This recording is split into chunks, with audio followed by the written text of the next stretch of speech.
시청자 여러분, 안녕하십니까? 3월 19일 목요일 JTBC 뉴스 아침엔 시작합니다. 코로나19 추가 확산을 막기 위해서 세계 각국이 잇따라 국경을 봉쇄하고 있습니다. 이 때문에 해외에서 우리 국민들의 발이 묶이는 사례가 속출하고 있습니다. 페루에서는 한국인 관광객 150여 명이 사실상 고립됐습니다. 에콰도르의 코이카 봉사단원 등을 귀국시키려던 우리 전세기 운항은 밤사이 취소됐습니다. 필리핀도 한국인 5만여 명이 체류하고 있는 북부 루손섬을 17일부터 봉쇄하면서 교민사회에 비상이 걸렸습니다. 대구를 중심으로 요양병원 같은 취약시설에서의 집단 감염이 다시 나오고 있어서 당국이 긴장하고 있습니다. 75명의 확진자가 나와 통째로 격리돼 있는 대구 한사랑 요양병원을 포함해서 5개 시설에서 9명에 가까운 확진 사례가 확인이 됐는데 대구시가 이런 시설들에 대한 전수조사를 30% 정도만 진행한 상태라서 확진자가 크게 늘어날 가능성도 있습니다. 코로나19 확진 판정을 받은 분당 재생병원 원장을 간담회장에서 만났던 김강리 보건복지부 차관 등 공무원 8명이 어젯밤 결국 확진자의 접촉자로 분류돼 2주 동안의 자가격리에 들어갔습니다. 김 차관은 이틀 전 국회 회의에도 마스크를 쓰지 않은 채 참석한 것으로 확인됐습니다. 유럽 전체 확진자 수는 9만 명까지 늘어나서 중국을 넘어섰습니다. 12,000명가량의 확진자가 나온 독일의 메르켈 총리는 지금의 사태가 2차 대전 이후 직면한 가장 큰 도전이라고 말했습니다.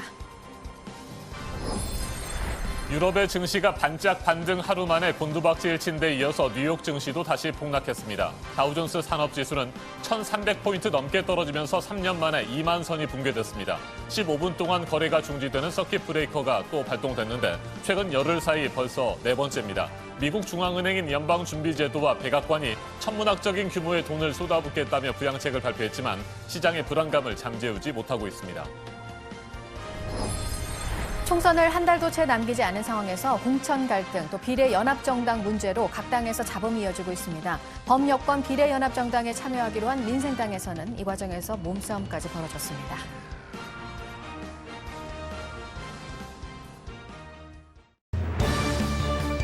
코로나19가 전 세계적으로 확산되면서 여러 나라들이 국경을 봉쇄하고 있습니다. 이 때문에 해외에서 우리 국민들의 발이 묶이는 사례가 속출하고 있습니다. 페루에서는 한국인 관광객 150여 명이 사실상 고립됐고 에콰도르에서는 코이카 봉사단원 등을 귀국시키려던 우리 전세기 운항이 미국의 불안한 항공편 사정으로 결국 취소됐습니다. 네, 귀국을 희망하는 우리 국민들을 어떻게 데려올지 정부는 임시 항공편을 투입하는 것을 포함해서 방법을 지금 찾고 있습니다. 이렇게 세계 곳곳에서 문을 걸어 잠그고 있는 건 코로나19 해외 유입을 우려해서죠. 우리나라도 오늘부터는 모든 입국자에 대해서 특별 입국 절차를 적용을 하고요. 전 세계의 여행 경보를 발령한 외교부의 전례 없는 조치도 내려져 있는 상태입니다. 첫 소식 오선민 기자입니다. 페루 정부가 현지 시간 17일 자정을 기해 국경을 폐쇄하면서 한국인 관광객 150여 명이 귀국에 어려움을 겪고 있습니다. 이 중 84명은 수도 리마에서도 1,000km 정도 떨어진 쿠스코에 머물고 있습니다. 외교부 당국자는 조기 귀국을 희망하는 사람이 약 140명이라고 밝혔습니다. 정부는 멕시코에서 운항할 예정인 전세기를 한국 국민들도 일부 이용할 수 있는지 협의하고 있는 것으로 알려졌습니다. 에콰도르도 국경이 폐쇄되고 항공편이 대부분 끊겨 현지 체류 한국인들의 발이 묶인 상태입니다. 당초 코이카를 중심으로 코이카 봉사단원 등 56명과 교민 여행객 14명을 전세기 편으로 미국으로 출국시키는 방안이 추진됐습니다. 그러나 미국에서 한국으로 들어오는 항공편 상황이 불안정한 점 등을 고려해 계획을 취소하기로 했습니다. 주 에콰도르 한국대사관 측은 코이카 단원들은 일단 현지에 머물며 재택근무할 예정이라고 설명했습니다. 필리핀도 한국인이 5만여 명 체류하고 있는 북부 루손섬을 17일부터 봉쇄하면서 교민사회에 비상이 걸렸습니다. 이탈리아에선 현지 교민회를 중심으로 직접 항공편 마련을 추진하고 있습니다. 주 밀라노 영사관 관할 지역에서만 귀국행 항공편 탑승을 희망하는 국민이 350명 정도로 파악됐습니다. 호주 역시 자국민의 출국을 전면 금지하겠다고 밝혀 17만 명에 이르는 호주 체류 한국인들에게도 상당한 영향이 있을 것으로 보입니다. JTBC 오선민입니다. 최근 일주일 동안 조금 진정되는가 싶었던 대구에서 집단 감염이 또다시 발생했습니다. 대구 한사랑 요양병원에서 환자와 직원 75명이 확진 판정을 받았습니다. 윤두열 기자가 보도합니다. 병원 문이 잠겼습니다. 그 앞을 경찰이 지키고 있습니다. 식료품과 기자재가 안으로 들어갑니다. 병원을 통째로 봉쇄하는 코호트 격리가 된 대구 한사랑 요양병원입니다.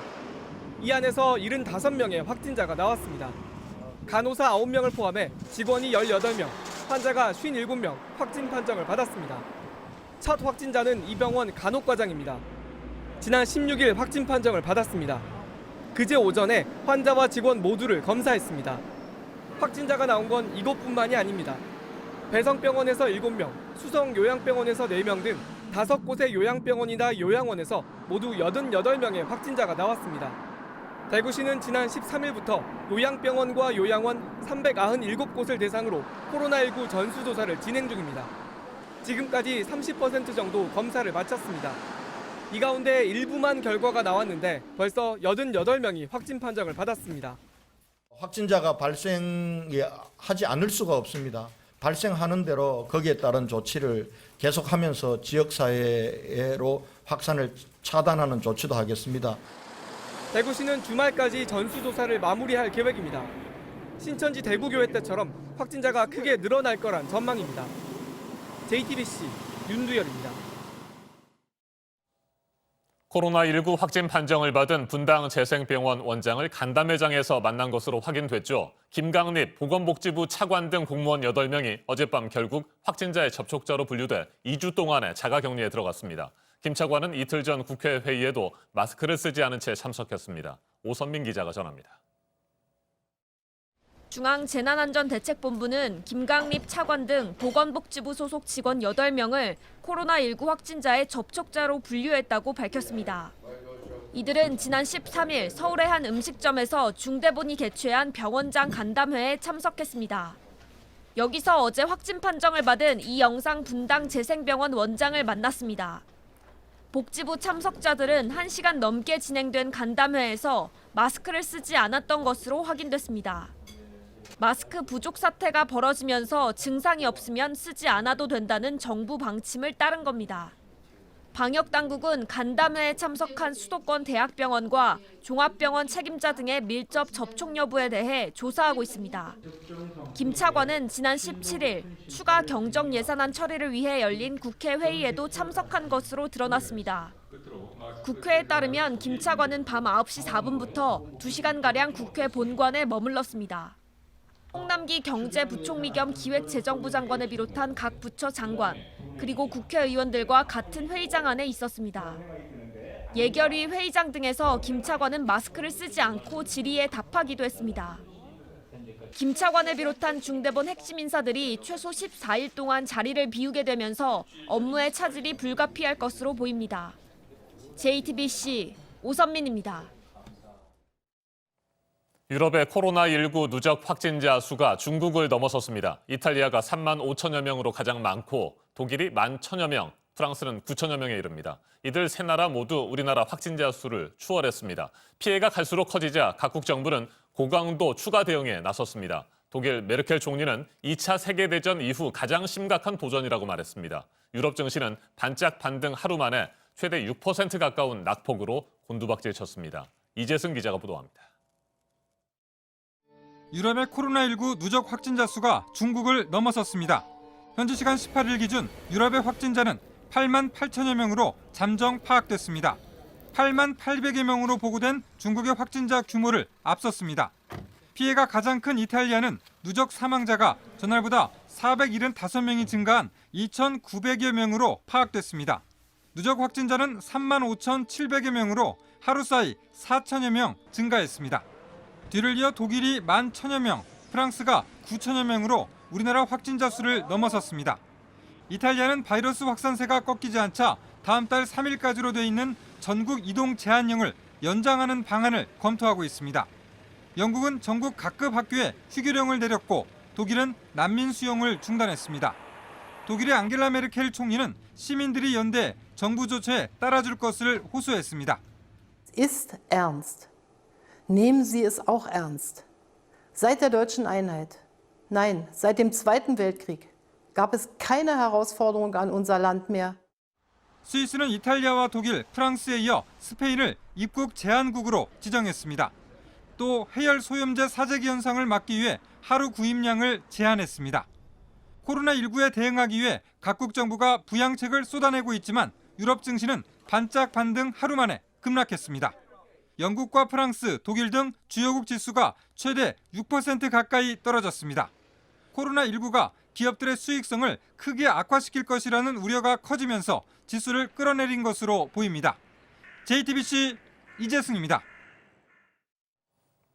유럽의 증시가 이처럼 곤두박질 친 데 이어서 뉴욕 증시도 다시 폭락했습니다. 다우존스 산업지수는 1,300포인트 넘게 떨어지면서 3년 만에 2만 선이 붕괴됐습니다. 15분 동안 거래가 중지되는 서킷 브레이커가 또 발동됐는데 최근 열흘 사이 벌써 4번째입니다. 미국 중앙은행인 연방준비제도와 백악관이 천문학적인 규모의 돈을 쏟아붓겠다며 부양책을 발표했지만 시장의 불안감을 잠재우지 못하고 있습니다. 미국의 확진자는 하루 사이 또다시 1,000명 넘게 증가하면서 7,000명 선을 넘어섰습니다.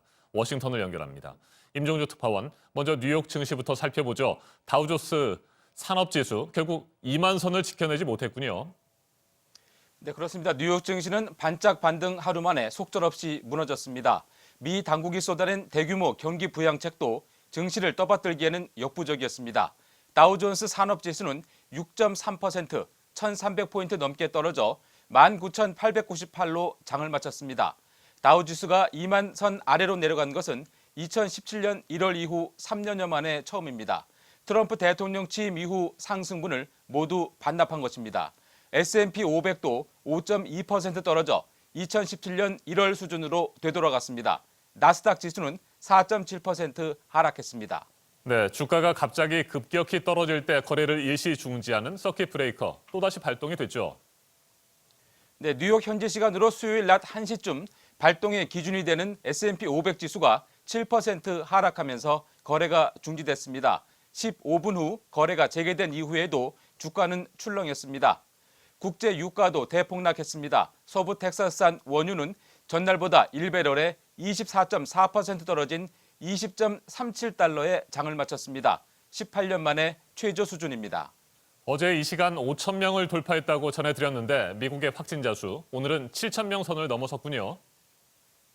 네, 미국 내 확진자는 7,500명에 달하고 있습니다. 하루 사이 1,500명 넘게 늘었습니다. 50개 주 전역에서 감염자가 급증하고 있습니다. 사망자도 120명을 넘었습니다. 자, 이렇게 상황이 급박하게 돌아가자 트럼프 대통령 전시 국방물자 생산법을 발동하겠다 이렇게 발표를 했다고요. 네, 우선적으로 부족이 우려되는 마스크와 보호복 등을 공급하기 위한 조치입니다. 트럼프 대통령의 발표 내용입니다. We'll be invoking the Defense Production Act just in case we need it. In other words, I think you all know what it is, and it can do a lot of good things if we need it. 국방 물자 생산법은 국가안보 등을 위해 미국 내 산업계에 물자 공급 확대를 강제할 수 있도록 대통령에게 광범위한 권한을 부여하고 있습니다. 1950년 한국전 당시 만들어졌습니다. 트럼프 대통령은 지금 상황은 중국 바이러스에 대한 전쟁이며 자신은 전시 대통령이라고 주장했습니다. 지금까지 워싱턴에서 JTBC 임종주입니다. 미국에서도 코로나19로 인한 파장이 이처럼 갈수록 커지고 있습니다. 미국과 캐나다의 국경이 폐쇄될 예정이고 GM과 포드를 비롯한 자동차 3사의 공장은 잠정적으로 가동을 중단합니다. 라스베이거스의 카지노는 모두 문을 닫았습니다. 확진자가 급증하고 있는 뉴욕에는 1,000병상 규모의 병원선이 지원됩니다. 부소연 특파원이 소식 전해왔습니다. 8,900여 킬로미터에 이르는 미국과 캐나다 국경이 폐쇄됩니다. 다만 무역과 비상 업무를 위한 이동은 허용됩니다. 양국 정부는 이번 결정이 긴밀한 협의에 따른 것이라고 강조하고 코로나19 사태가 진정될 때까지 이어질 것이라고 밝혔습니다. 라스베이거스 모든 카지노는 한 달 동안 문을 닫습니다. 네바다 주정부는 현지 시간 18일 정오를 기해 카지노를 포함해 술집, 식당 등에 최소 한 달 동안 문을 닫을 것을 명령했습니다. 현지 언론들은 라스베이거스 카지노가 일제히 문을 닫은 것은 1963년 존 F 케네디 전 대통령 장례식 이후 처음이라고 보도했습니다. GM과 포드, 피아트 크라이슬러 등 미국 자동차 3사도 미국 내 공장 가동 중단을 결정했습니다. 이런 가운데 트럼프 대통령은 환자가 급증하고 있는 뉴욕주에 1,000여 개 병상 규모의 병원선을 보내기로 했습니다. 이 병원선은 뉴욕항에 정박할 것으로 알려졌습니다. 뉴욕주는 기업들이 직원의 절반 이상을 사무실에 출근하지 못하도록 하는 방침을 검토 중입니다. 로스앤젤레스에서 JTBC 부소연입니다. 네, 앞서도 들으신 대로 각국이 지금 가장 주력하는 게 해외 유입을 차단하는 겁니다. 우리도 특별 입국 절차를 오늘을 기해서 해외에서 들어오는 모든 입국자에 적용을 하고 있는데요. 이에 따라서 증상이 있다면 격리 조치가 철저히 이루어져야 하는데 집으로 돌아간 이후에 확진 판정을 받은 사례가 있었습니다. 공항에 남은 공간이 없어서였는데요. 이뿐만 아니라 공항에 들어올 때는 증상이 없다가 나중에 감염이 확인되는 경우도 있어서 이 부분에 대한 우려도 또 나옵니다. 임지수 기자입니다. 이틀 전 유럽 여행을 마치고 귀국한 30대 남성 A씨는 발열 등 의심 증세를 보였습니다. 하지만 검역소 측은 검체만 채취한 뒤 자가 격리하라며 돌려보냈습니다. A씨는 공항버스를 타고 대전으로 이동한 뒤 그날 밤 확진 판정을 듣고 충남대 병원으로 이송됐습니다. 인천공항 검역소는 50명까지 격리자를 받을 수 있는데 남은 공간이 없어 돌려보낸 겁니다. 검역 당국은 A씨에게 마스크를 쓰고 다니라는 주의는 줬지만 대전시에 통보조차 하지 않은 것으로 파악됐습니다. 증상이 있음에도 검역망이 뚫린 겁니다. 입국 때는 무증상이었다가 이후 확진 판정을 받는 경우도 많아 우려가 커지고 있습니다. 지난 16일 프랑스에서 들어온 20대 남성 B씨. 의심 증상이 없어 곧바로 귀가했습니다. 다음 날 아침 가까운 마포구 보건소를 찾았지만 보건소는 검체 채취 대상이 아니라며 돌려보냈습니다. 정상 체온에 호흡기 증상이 없다고 했기 때문입니다. B씨는 다시 신촌 세브란스 병원을 찾아 검사를 받았습니다. 결국 그날 저녁 8시가 되어서야 확진 판정을 받고 격리에 들어갔습니다. 이 밖에도 스페인에서 입국한 30대 남성 등 유럽에서 귀국한 사람들이 줄줄이 확진 판정을 받기도 했습니다. 해외 유입 확진자 수는 꾸준히 늘어 어제 0시 기준 65명. 특히 지난주부터 유럽에서 온 확진자가 크게 늘었습니다. 한 2주 정도는 입국자 교민이나 아니면 유학생 또는 여행자들의 입국이 굉장히 급격하게 증가할 걸로 보고 있습니다. 중앙재난안전대책본부는 특별 입국 절차를 확대하고 입국 직후 2주 자가격리를 의무화하는 방안을 검토하고 있습니다. JTBC 임지수입니다. 아이들 개학이 2주 더 미뤄지면서 이에 따른 논란도 또 있습니다. 수능을 포함한 대학 입시 얘기인데 모의고사를 포함해서 일정들이 줄줄이 지금 미뤄지고 있고 이렇게 되면 재학생들이 불리해진다는 목소리가 나오고 있는데요. 정부 입장은 4월 6일로 개학이 확정되는지를 보고 관련 일정도 발표를 하겠다는 거고 지금 여러 가지 안들을 고민을 하고 있습니다. 이 소식은 강버들 기자가 전합니다. 예년 같으면 고등학교 3학년 학생들은 첫 수능 모의평가인 3월 전국연합학력평가 성적표를 기다리고 있을 때입니다. 점수가 나오면 자신의 위치와 취약점을 파악하고 수시냐 정시냐 입시 전략도 세우게 됩니다. 하지만 코로나19 여파로 여러 차례 연기된 시험은 다음 달 16일에나 치러집니다. 그게 이제 제일 안타까운 거죠.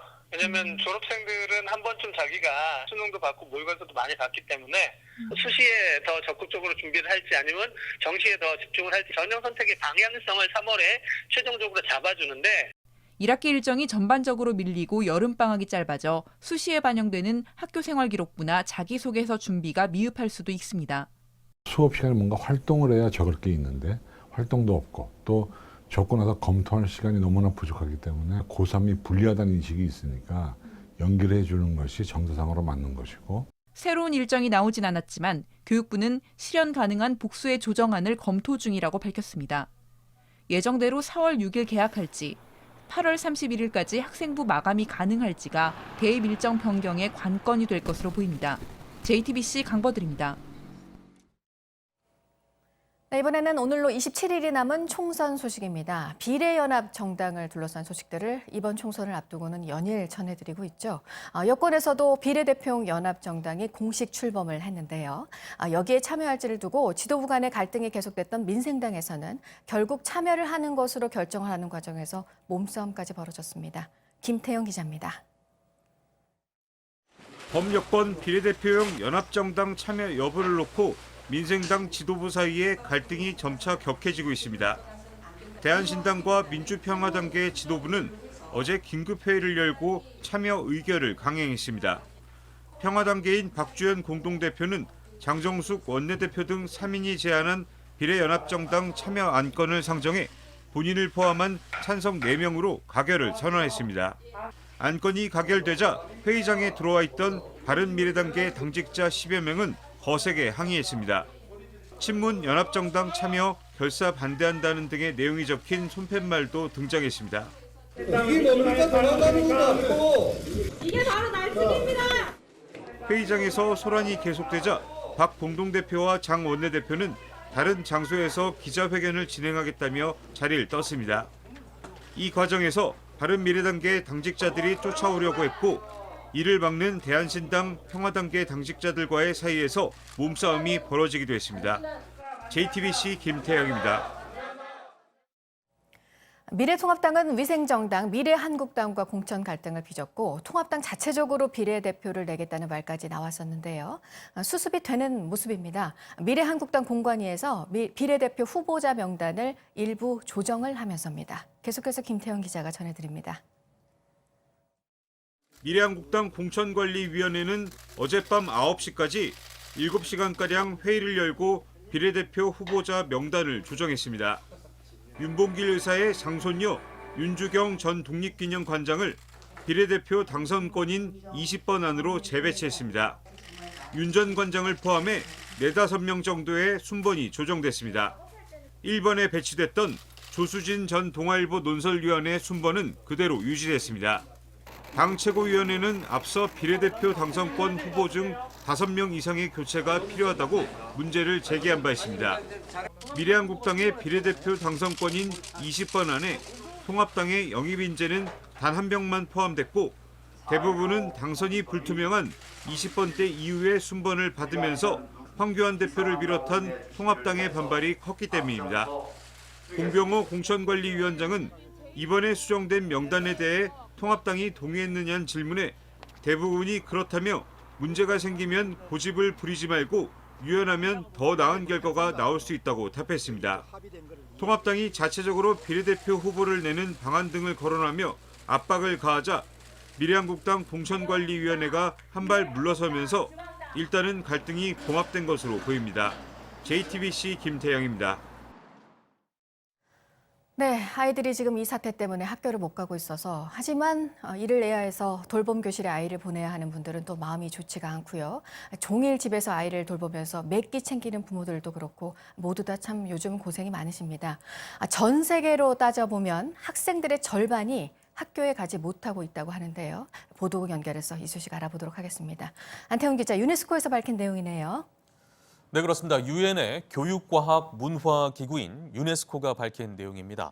코로나19 사태에 따른 학교 폐쇄로 8억 5천만 명 이상이 등교하지 못하고 있다는 것입니다. 18일 기준으로 학교 전체를 폐쇄한 나라는 202곳, 102곳이고요. 정정하겠습니다. 102곳. 이 밖에 10여 개 나라는 학교를 부분 폐쇄한 것으로 집계됐습니다. 이에 따라서 유네스코는 세계 각국의 원격 교육 시스템 구축을 돕는 글로벌 코로나19 교육연합 프로젝트를 출범하기로 했습니다. 네, 이 코로나 사태가 가져올 경제적 여파 가운데는 일자리에 대한 것도 있습니다. 실업자가 많게는 2,500만 명까지 나올 수 있다는 전망이 나왔네요.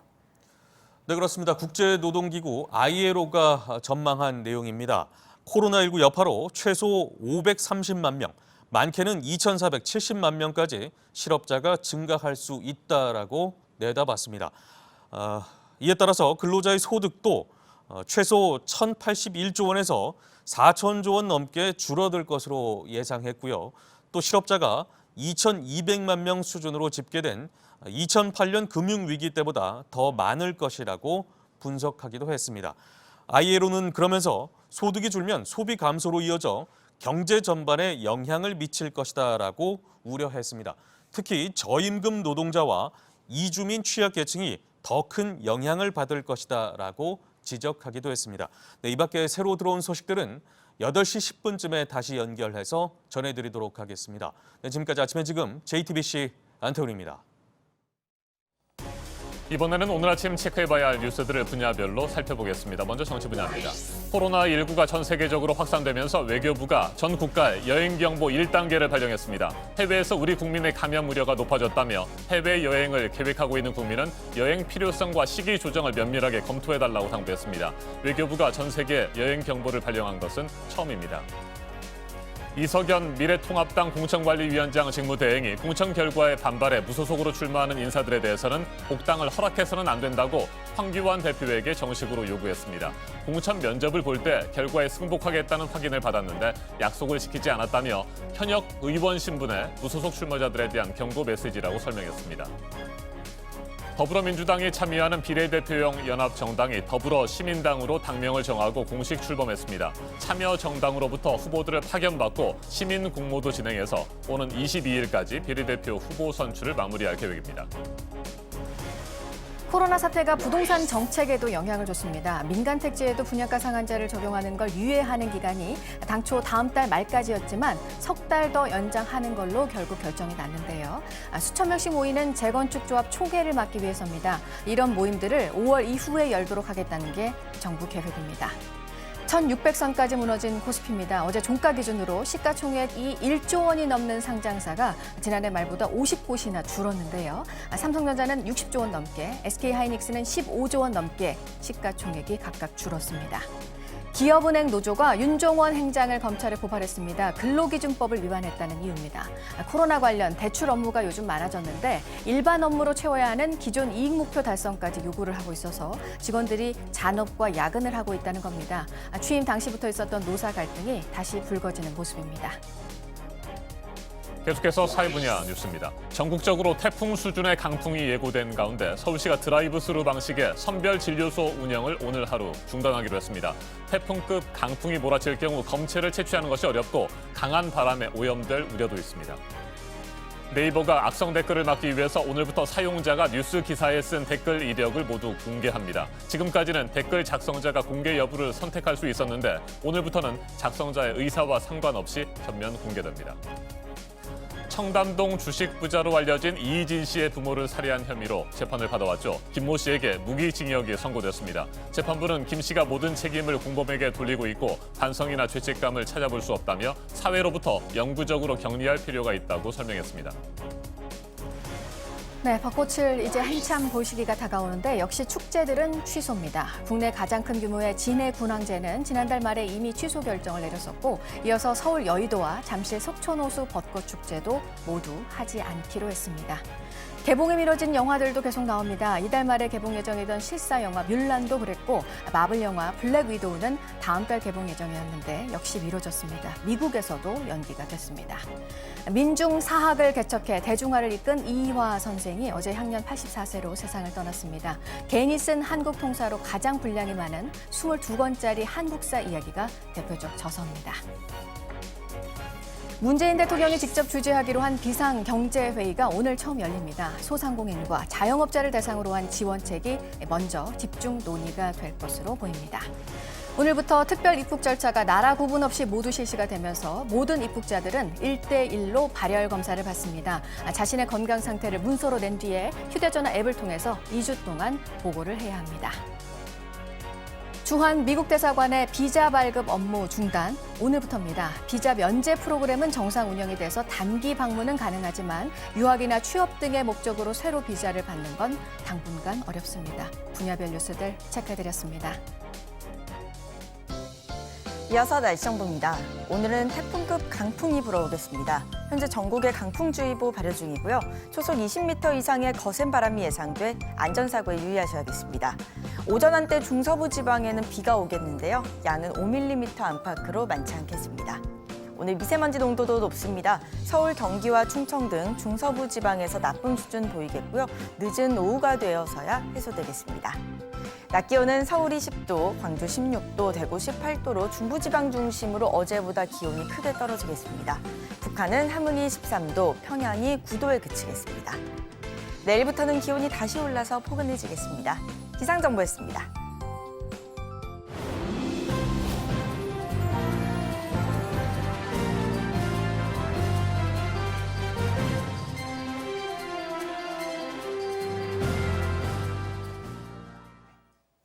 대구에서 17살 청소년이 배렴 증상을 보이다 숨졌습니다.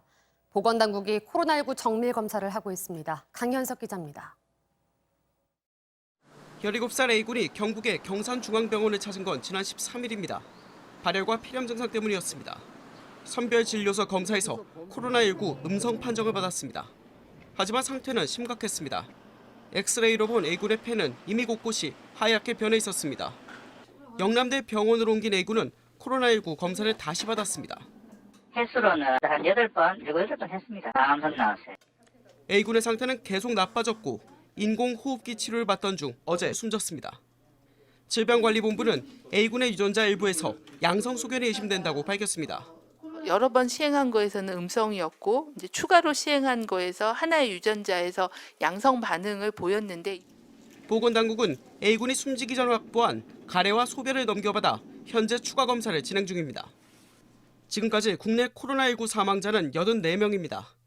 이 중 가장 젊은 사망자는 30대였고 사망자 대부분은 60대 이상이었습니다. 만약 A군이 양성으로 확인되면 20세 미만 청소년은 비교적 덜 위험하다는 의료계의 대체적인 해석도 깨질 전망입니다. JTBC 강혜석입니다. 오늘 새벽 3시 반쯤 서울 수락산 귀인봉 인근에서 불이 났습니다.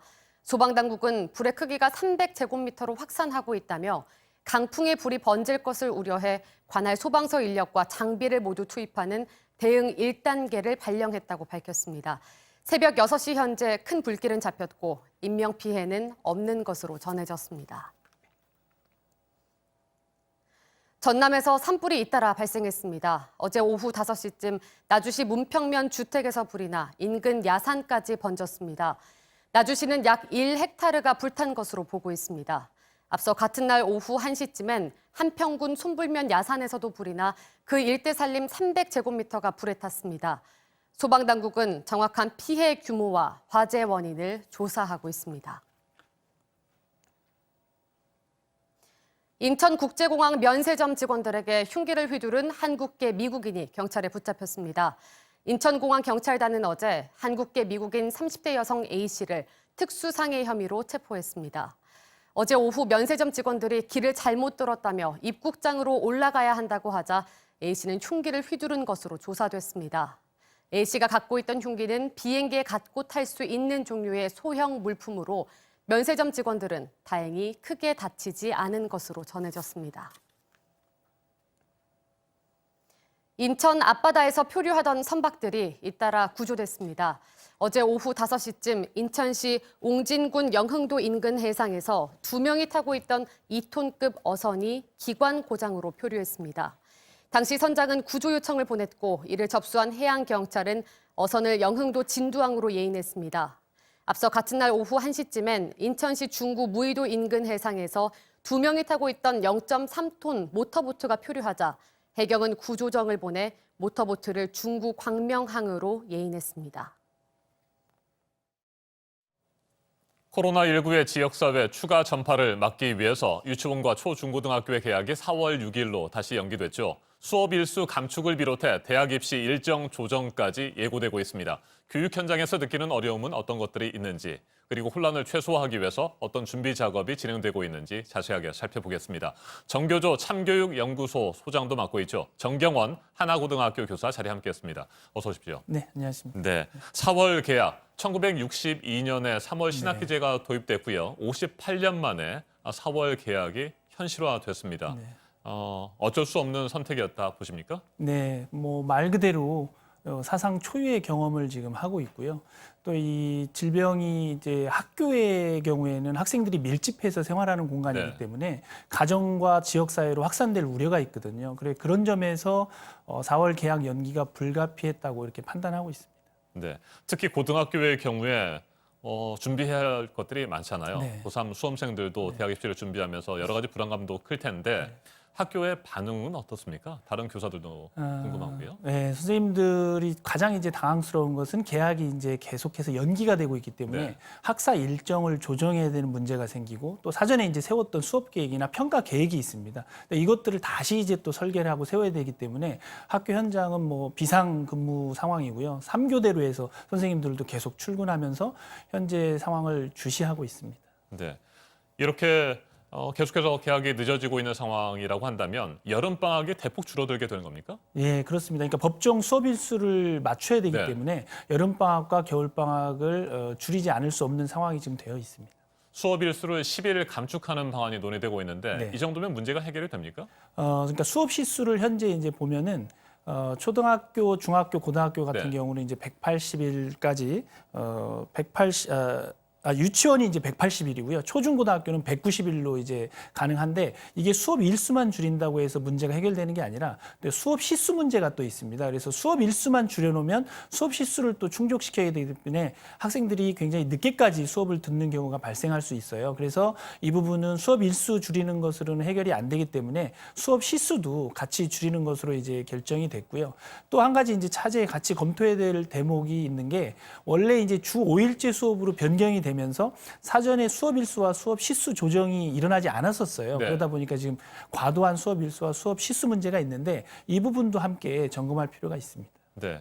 고3 수험생들의 경우에는 3월에 전국 연합 학력 평가를 보잖아요. 네. 이걸 보고 그 결과에 따라서 내가 수시에 지원할 것인지 그렇습니다. 아니면 정시가 더 유리할 것인지 이 부분을 판단하게 될 텐데 이 시험도 지금 치를 수 없게 됐고 4월에 개학을 하면 그 이후에나 이루어질 것 같아요. 네. 그 부분에 대해서도 많은 걱정들을 할 것 같습니다. 학생이나 교사나 말이죠. 네, 그러다 보니까 이제 수능 일정도 연계되는 네. 게 아니라는 우려까지 지금 나오고 있는데요. 수능 일정 같은 경우는 사실은 모든 고등학교의 학사 일정과 연동이 돼 있습니다. 그래서 예를 들면 고등학교 3학년 학생들을 기준으로 말씀을 드려보면 중간고사와 기말고사가 종료된 이후에 이제 성적 처리를 해서 8월 31일까지 학교생활기록부를 마감 처리를 해야 돼요. 그럼 바로 9월 초에 이제 수시 원서 접수가 시작이 되고 또 원서 접수가 끝나고 나서 수능을 본 다음에는 평가원에서 50만 명이 넘는 학생들에 대한 성적을 처리해야 되거든요. 그리고 나서 성적 처리가 끝나고 수능 성적이 발표가 되면 정시 가나다하고 원서 접수가 바로 이어서 시작되기 때문에 네. 이게 학사 일정 과정 중에서 어느 하나가 지연이 되면 다 연동이 될 수밖에 없는 시스템이기 때문에 이것을 시간적으로 감당할 수 있으면 수능 일정을 그대로 유지할 수 있지만 만약에 이것이 감당하기가 어렵다고 판단이 되면 수능 일정도 또 미룰 수밖에 없는 현재 상황에 있다 이렇게 말씀드릴 수 있습니다. 선생님의 생각은 어떠세요? 수능 시험을 연기하고 수시 모집도 늦춰야 된다고 보십니까? 그건 이제 뭐 학사 일정을 소화할 수 있느냐에 따라서 다를 수밖에 없는데요. 전국에 있는 17개 시도교육청이 동일한 어떤 흐름으로 중간고사, 기말고사 문제를 처리하고 성적 처리 문제 이상이 없고 또 8월 31일 기준으로 생활기록부를 마감 처리를 해야 대학에서 그걸 또 활용을 해서 학생 선발에 들어갈 수 있기 때문에 이 부분이 시간적으로 충분히 감당할 수 있는지는 개학한 이후에 3학년 중간고사, 기말고사를 단위학교 차원에서 어떻게 네. 처리하는지를 보고 판단할 문제라고 보고 있습니다. 중간고사를 아예 없애는 방안도 있을 수 있습니까? 네, 그런 방안도 실제 나오고 있고요. 교육부에서도 중간고사를 대체해서 수행평가로 네. 중간고사를 대체할 수 있도록 권장하고 있는데 실제 이제 현장에서 느끼는 체감은 학부모님들이나 학생들의 입장에서는 아무래도 한 학기 공부를 중간고사를 생략한 다음에 기말고사 한 번으로 처리하는 것에 대해서 굉장히 많은 부담을 가지고 있기 때문에 실제 많은 학교들은 중간고사, 기말고사를 기말고사 한 번으로 처리하기에는 부담이 있기 때문에 중간고사도 불가피하게 치르지 않을까 학사 일정을 그렇게 설계하고 있는 것으로 파악이 되고 있습니다. 네. 학교 생활 기록부 그리고 자기소개서 이런 것들도 준비를 해야 되잖아요. 네, 그렇습니다. 이것도 준비가 어려울 것 같습니다. 예, 쉽지 않습니다. 네. 그러니까 중간고사, 기말고사가 끝나야 또 교사들도 그 과정 속에서 학생들에 대한 세부 능력과 특기 사항을 생활기록부에 입력을 해주는데 이게 이제 시기적으로 촉박하다 보니까 이 과정이 성실하게 체계적으로 이제 집행이 될 수 있는가에 대해서는 우려가 되는 지점이 있습니다. 네. 유불리를 따지는 것이 무슨 의미가 있겠습니까마는 재학생들의 입장에서는 선배 재수생들에 비해서 자신들이 불리하다 이렇게 생각할 수도 있을 것 같아요. 네, 맞습니다. 왜냐하면은 일단 기본적으로 봐도 재학생들의 경우에는 이게 처음 경험하는 거고 또 이제 코로나 사태라는 이게 발생했기 때문에 더더군다나 긴장이 되는데 이제 재수생들 같은 경우는 한 번 경험했던 것을 2번 경험하고 있는 것이기 때문에 훨씬 더 부담이 덜할 것이고요. 또 재학생 같은 경우는 학사 일정을 다 소화하면서 대입 준비를 해야 되는 이중고를 경험하고 있는데 이제 재수생들 같은 경우에는 사실은 정시 대비 위주로만 준비를 하면 되기 때문에 심리적인 부담이 훨씬 덜한 것은 사실입니다. 네, 선생님께서도 학생들과 소통을 계속하고 계실 텐데 어떤 어려움들을 가장 많이 호소하던가요, 학생들이? 학생들 같은 경우는 지금 현재 불안함의 가장 큰 것은 예측 불가능한 겁니다. 이제 원래대로라면 이제 학교에서 지금 정상적인 학교 생활을 하고 있어야 되는데 그것이 계속 이제 세 차례에 걸쳐서 지금 연기가 되다 보니까 앞으로 또 계속 연기가 되는 것인지 아니면 이제 정상적인 학교 등교가 언제부터 이루어지는 것인지 이 부분에 대해서 예측이 불가능한 현재 상황에 대해서 가장 불안해하고 학생들이 힘들어하고 있습니다. 네. 개학하기 전까지 그래도 집에서 열심히 공부하는 수밖에 없잖아요. 네, 뭐 공부만 계속 하라고 하는 얘기가 좀 그렇기도 하고 미안하기도 합니다만 학생들에게 네. 그래도 뭐 현실적으로 공부는 해야 되니까 네, 집에서 어떻게 해야 됩니까? 우선은 그 교육부에서도 이제 제시를 했지만 각종 온라인 컨텐츠 프로그램을 이제 제시하도록 하고 있습니다. 그래서 EBS라든지 또 지자체에서 운영하는 여러 가지 교육방송 관련된 프로그램들 그리고 단위학교 차원에서도 수업과 관련된 자료, 독서 목록 여러 가지 자료들을 제공하고 있거든요. 그러니까 이것들을 최대한 활용해서 과도하게 이제 뭐 놀이 위주의 어떤 그런 문화보다는 자기가 체계적으로 학습을 하면서 개학에 대비하는 마음이 필요하고요. 또 부모님도 가정에서 학생의 어떤 생활에 대해서 좀 더 관심을 가지고 지속적인 상담이 좀 필요한 상황입니다. 네, 4월 6일에 개학을 할 수 있으면 좋겠습니다. 그렇지만 아직까지 또 그것도 100% 정확한 것은 아니고요. 네. 코로나19 상황에 따라서 또 이게 바뀔 수도 있는 상황인데 네.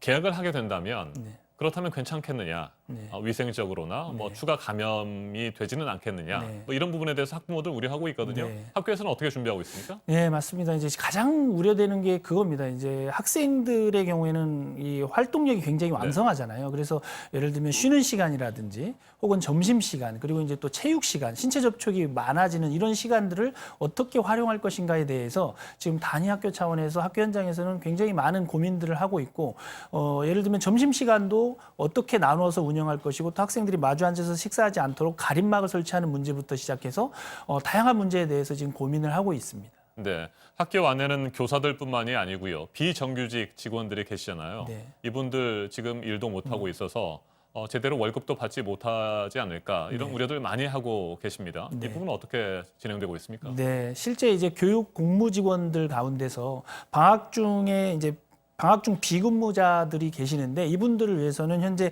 대체 직무를 부여해서 학교 지원 활동이 원활하게 이루어지도록 함으로 해서 생계비 지원을 하고 있는 그런 교육청들이 늘어나고 있습니다. 네, 코로나19가 하루빨리 진정이 되고 더 이상 확산이 되지 않아서 4월 6일에는 꼭 개학을 했으면 좋겠습니다. 네. 우리 학생들 정상적으로 학교에 가서 공부하고 선생님들도 수업에 집중할 수 있는 그런 여건이 마련되기를 바라는 마음입니다. 지금까지 정경원 하나고등학교 교사였습니다. 네. 말씀 잘 들었습니다. 네, 고맙습니다.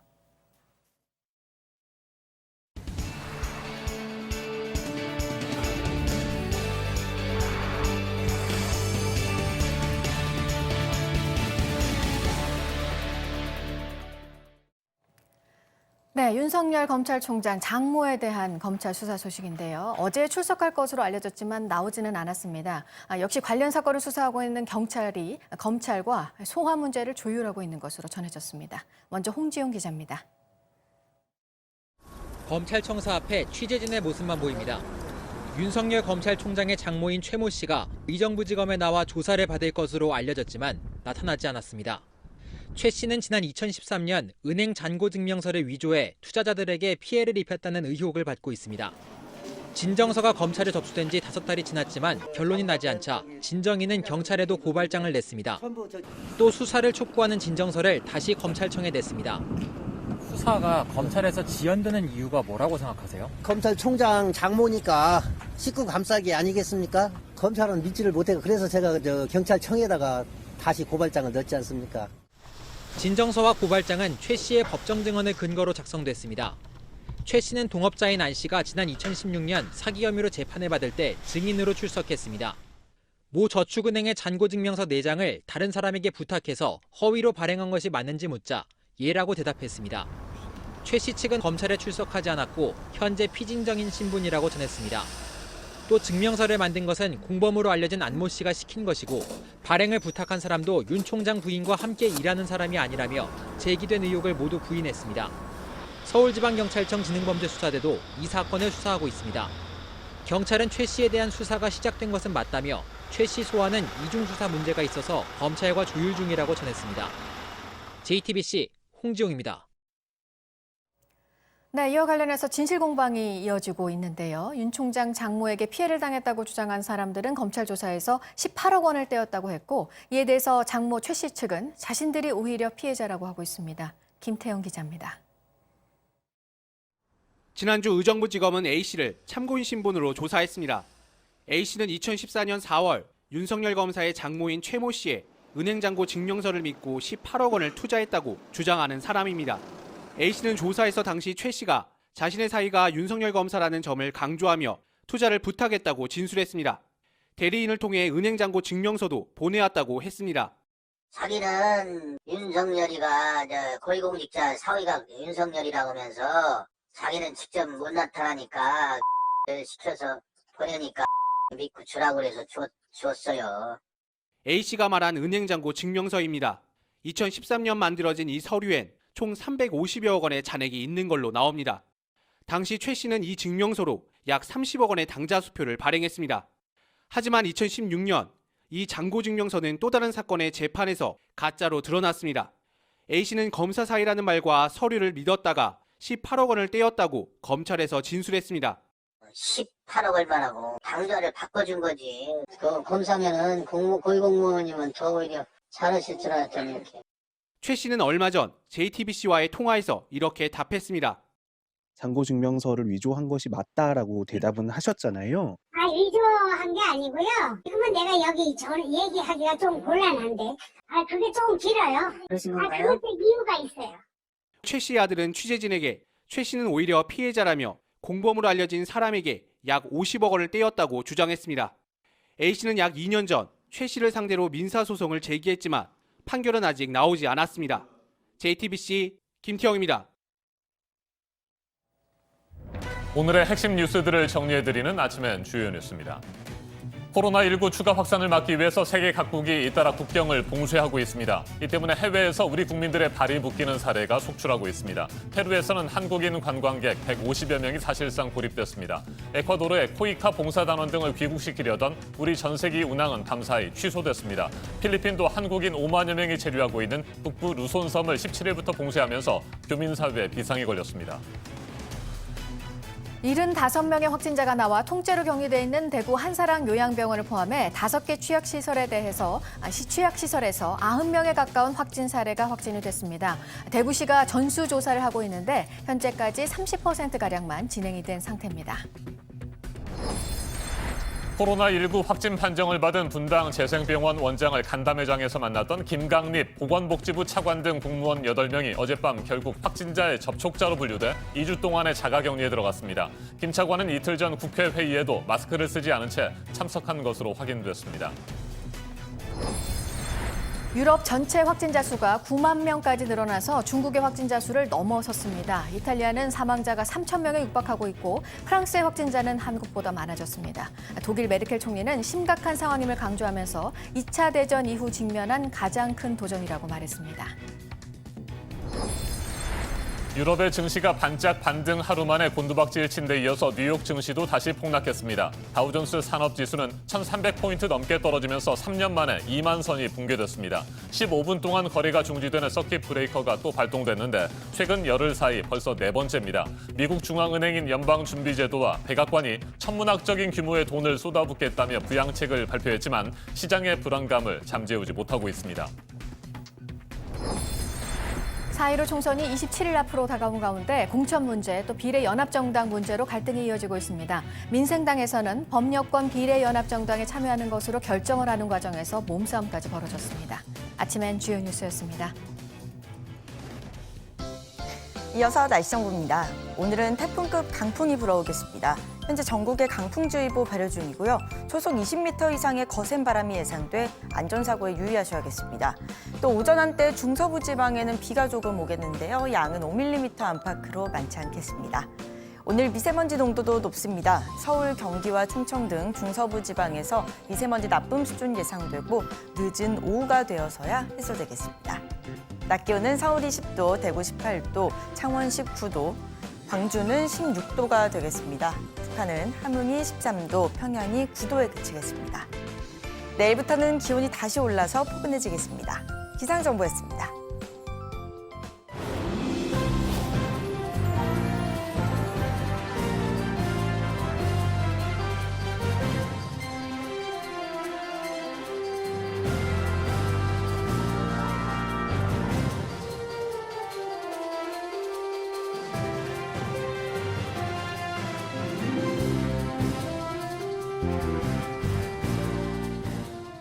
코로나19로 세계 경제가 크게 흔들리고 있습니다.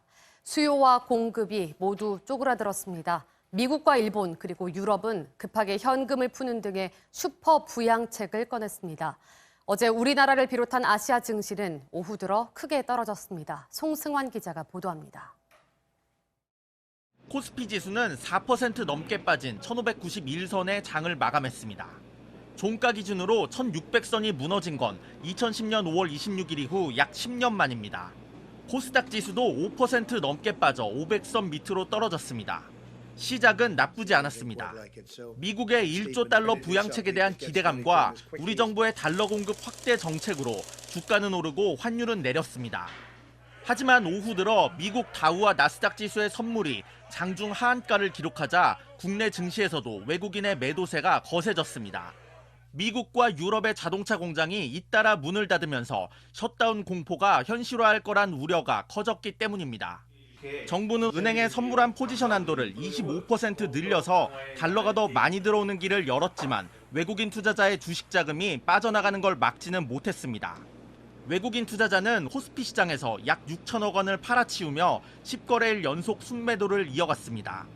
원화를 달러로 바꾸려는 수요가 늘면서 원달러 환율은 2.2원 오른 1245.7원에 거래를 마쳤습니다. 원달러 환율은 2010년 6월 이후 약 10년 만에 가장 높아졌습니다. 일본, 중국, 홍콩 등 아시아 주요 증시도 마찬가지로 급락세로 마감했습니다. JTBC 송승환입니다.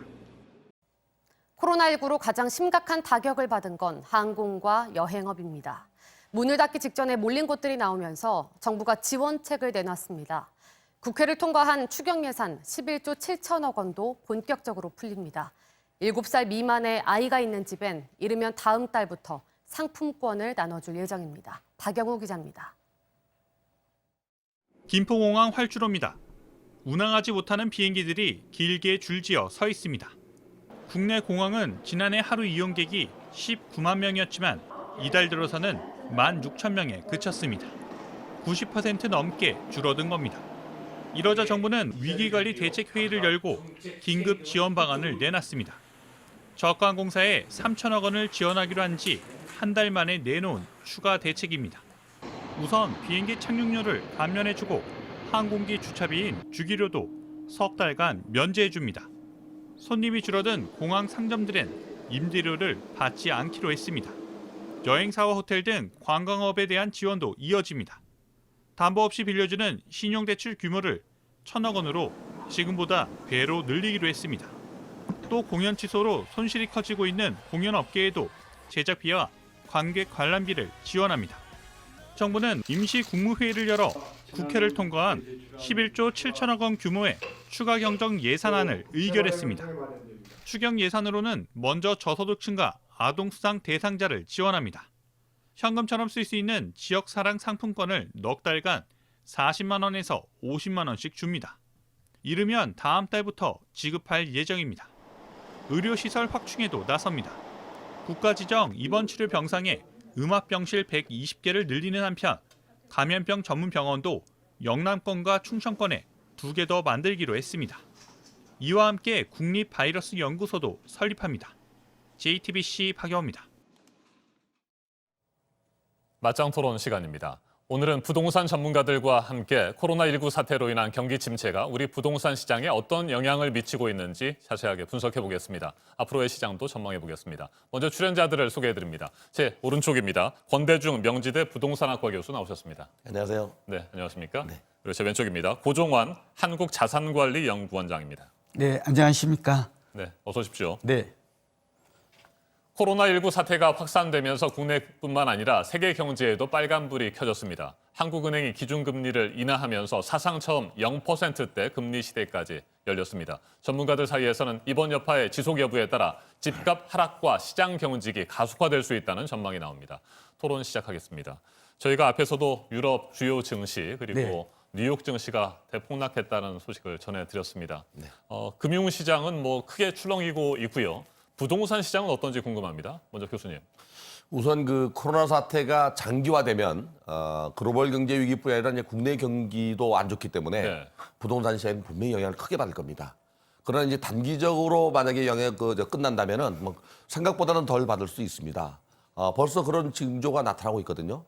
일단 그 부동산 시장은 정부의 규제에 따른 그 가격 하락도 있지만 이 코로나 사태 때문에 대면하지 않습니다. 네. 그래서 그 수요자가 좀 사라지는 그런 현상이 좀 벌어지고 있습니다. 네, 장기적인 전망, 단기적인 전망을 함께 간략하게 말씀을 하셨는데 이 단기와 장기를 가를 수 있는 게 뭐 몇 달 정도가 되는 겁니까? 적어도 상반기 전에 끝난다면, 뭐 5월 전에 끝난다면은 타격이 좀 덜 할 거고요. 그러나 이제 여름을 지나서 가을까지 간다 그러면 상당한 타격이 있을 거라고 보여집니다. 특히 이제 자영업자가 무너지기 시작하면은 부동산 시장에도 분명히 영향을 줍니다.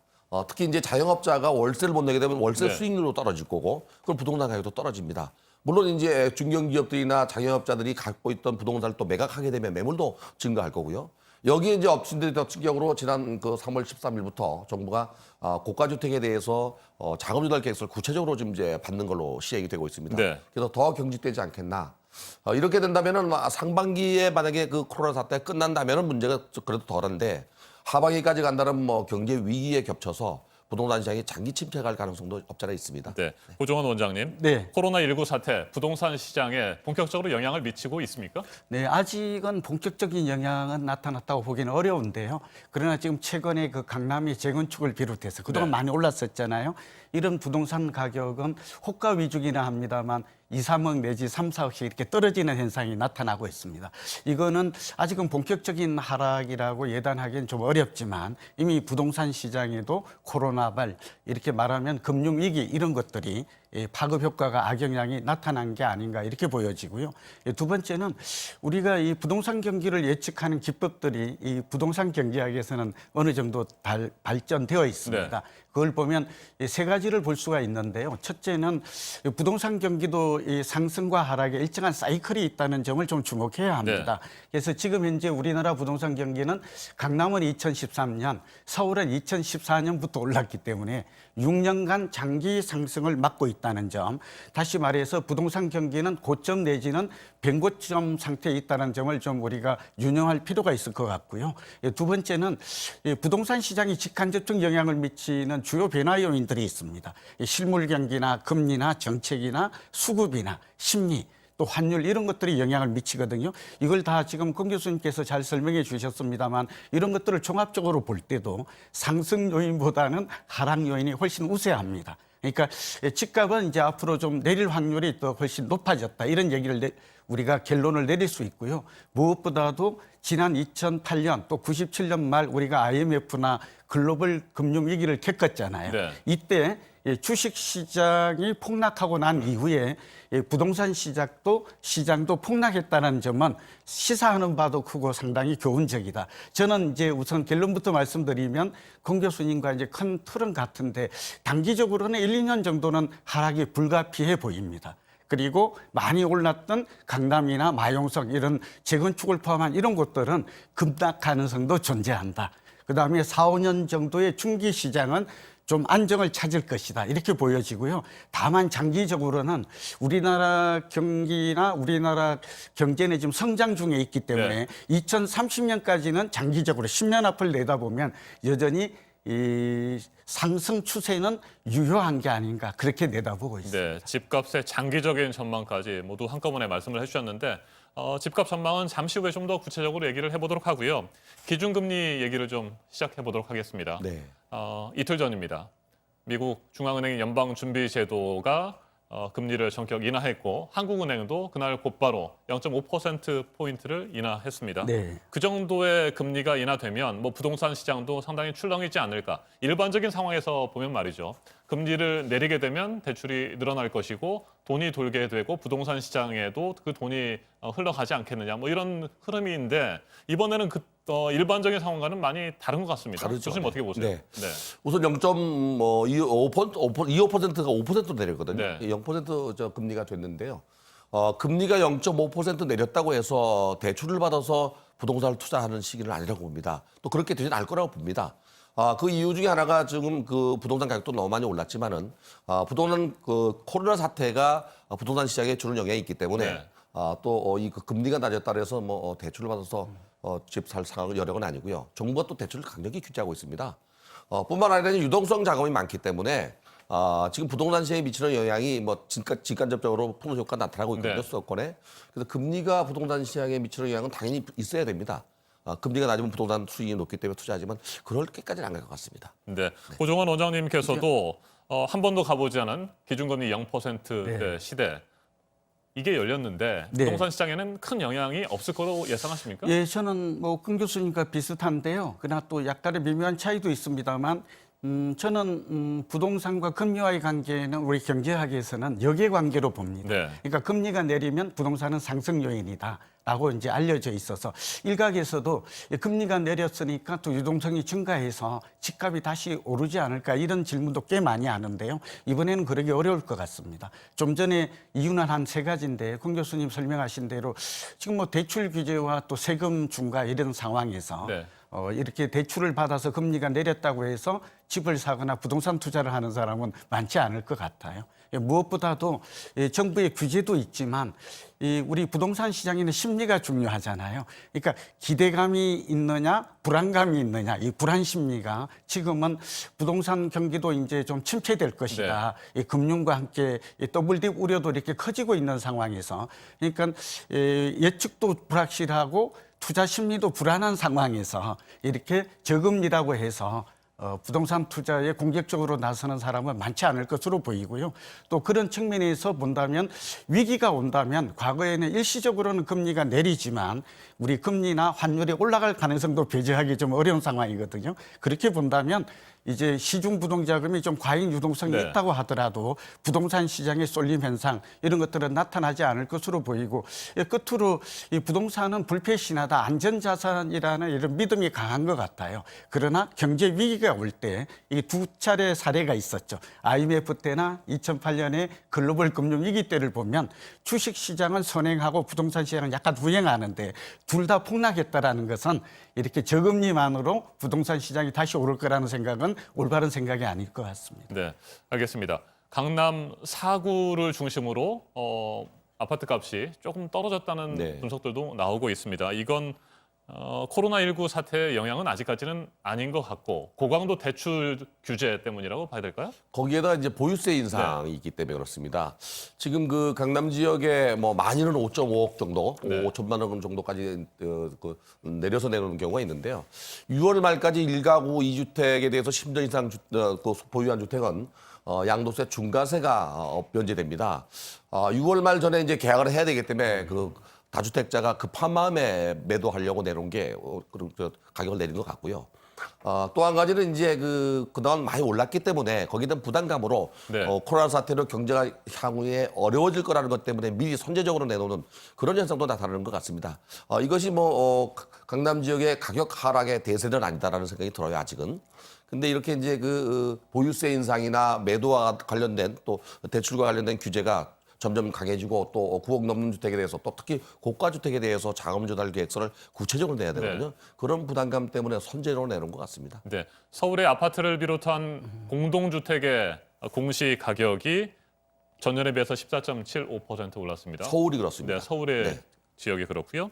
그리고 9억 원 이상의 경우에는 뭐 20% 이상, 25% 이상 25% 이상 올랐습니까? 그렇게 많이 올랐기 때문에 결국에는 이게 이제 보유세 인상으로 이어지게 될 거고 이 부분이 집을 많이 가지고 있는 사람들에게는 큰 부담으로 작용할 수밖에 없는 상황이 됐다. 이렇게 봐야 되는 거겠죠. 네, 그렇죠. 이거 예고된 거긴 합니다만 특히 9억 원 이상 고가 주택의 세금 부담이 한 30-40% 정도 이렇게 급증할 가능성이 있습니다. 이렇게 세금 부담이 늘어나면 부동산 시장에는 이제 악재로 작용하게 되죠. 우리가 대출 규제에다가 세금 부담이 늘어나게 되면 아무래도 집을 많이 가지고 있는 사람 입장에서는 큰 부담이 될 수밖에 없고요. 좀 전에 권 교수님 잘 설명하셨습니다만 정부가 6월 말까지 이 다주택자 양도세 중과를 좀 유예했잖아요. 네. 그렇게 되면 저는 이제 부동산 시장의 변곡점이 올 하반기에 본격적으로 올 거라고 이렇게 예상을 하고 있는 이유가 주식 시장은 선행하고 부동산은 후행하는 특징도 있고 또 이 다주택자 양도세 중과를 회피하기 위한 절세 매물이라고 그러거든요. 이런 것들이 지금 이번에 코로나발 이렇게 금융위기 사태로 인해서 좀 더 매물이 많이 나올 확률은 높아졌습니다. 저는 상당히 쏟아질 걸로 보이고요. 뭐 이런 것들은 아무래도 지금 세금 중과와 더불어서 함께 부동산 시장의 침체를 좀 불러올 가능성이 또 부동산 시장도 좀 침체 가능성이 높아졌다. 그렇게 진단하는 이유가 되겠습니다. 네. 공시 가격을 정부가 올린 것은 네. 그동안에 크게 벌어져 있었던 현 시가와의 차이를 줄이기 위한 차원 아니겠습니까? 네. 공시 가격이 이렇게 공개가 됐으니까 다주택자들의 경우에는 조금씩 집을 내놓을 것으로 보십니까? 지금 그 9억 원 이하는 현실화율이 69% 정도 됩니다. 네. 그리고 이제 구간별로 이제 9억 이상부터 15억 이상 되는 주택에 대해서는 70%, 75%, 80% 이렇게 현실화시키고 있는데요. 이번에 발표한 것이 작년에 평균 전국 5.23%였습니다. 이번에 5.99%입니다. 더 많이 올랐죠. 거기다가 이제 그 공정가액 비율도 5% 올라갑니다. 이렇게 이제 보유세가 올라가게 되면은 그 기준이 6월 달이거든요. 그러다 보니까 6월 말 전에 이제 1가구 2주택 다주택자들이 보유세를 부담스럽게 생각한다면 유동성이 없는 그 다주택자들은 매물로 나올 가능성이 있어요. 그러나 유동성이 있는 사람들은 아마 안 나올 가능성도 있어요. 이것이 부동산 시장에 미치는 영향은 제가 볼 때 고가주택 소유자가 점점 부담스러울 수 있어요. 네. 상당히 많이 그 보유세가 올라가기 때문에요. 이 현실화율은 뭐 올해뿐이 아니라 내년에도 계속적으로 정부가 현실화율을 높이겠다고 하니까 갈수록 고가주택에 대한 부담은 늘어나기 때문에 매물 자체는 고가주택 위주로 나올 가능성이 높습니다. 자, 그런데 고가주택을 뭐 다수 가지고 있는 사람들이 그 주택을 내놓는다고 하더라도 이걸 누가 구입할 것이냐. 9억 원 이상의 경우에는 대출도 받을 수가 없는 상황이 되는 거고요.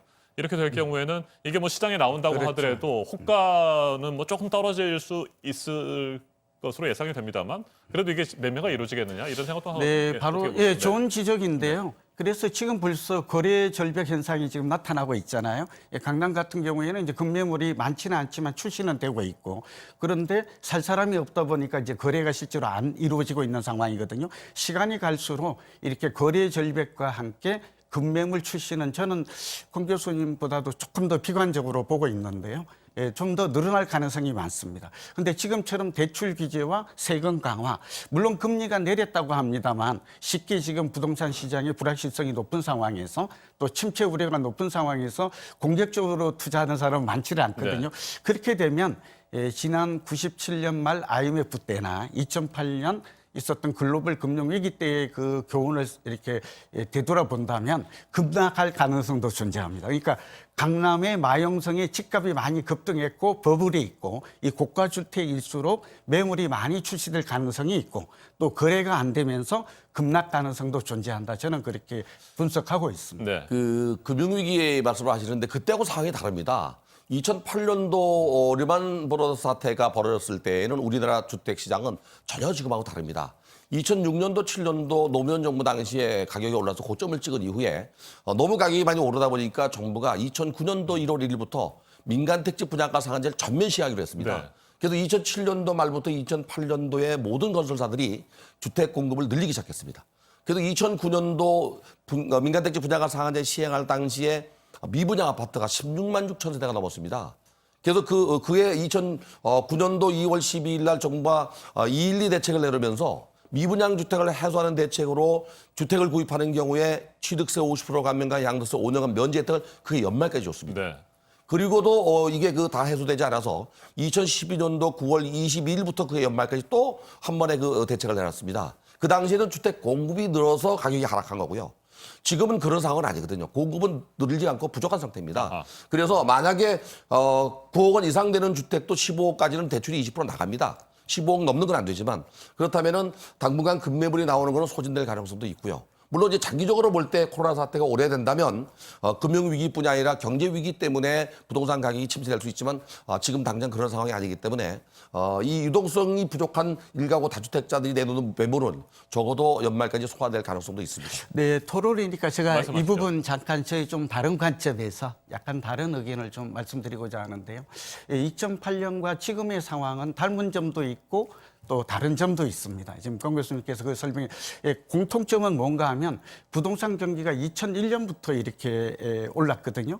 그래가지고 2007년에 고점을 찍고 이제 2008년 9월에 서브프라임 모기지 사태를 맞았죠. 이때 상황이나 지금도 부동산 경기가 5, 6년 이미 많이 올랐던 고점 상태에 있고 또 하락기로 전환되는 변곡점이 있다. 이런 것들은 좀 공통점이라고 보여져요. 그래서 저는 유사하게 어쩌면 대통령께서 말씀하신 대로 더 오히려 심각한 상황이 올 수도 있다. 저는 좀 비관적으로 그렇게 좀 어둡게 보고 있는 이유가 바로 그런 점이고요.